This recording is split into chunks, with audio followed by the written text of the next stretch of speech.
હાય મિત્રો, આપણે આજે કંટોલા તોડવા આવ્યા. જુઓ, આ કંટોલાનો વેલો છે, આમાં કંટોલા લાગેલા છે. જુઓ એની ઉપર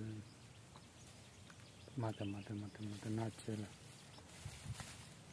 આ રીતને એને જોવાના હોય, પણ પગમાં કાંટા બહુ કાંટા છે, ભાગી જાય છે. પાછો ને રહેલા ભરીને આપણે જોવા દે ને.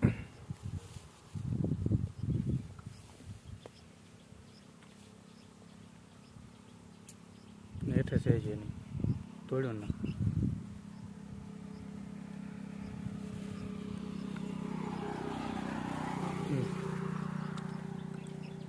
આ રે મોટું તોડ્યું ના છે વેલામાં નાના નાના જ થાય છે. ઉપર હા મોટું. એમ કહેજો.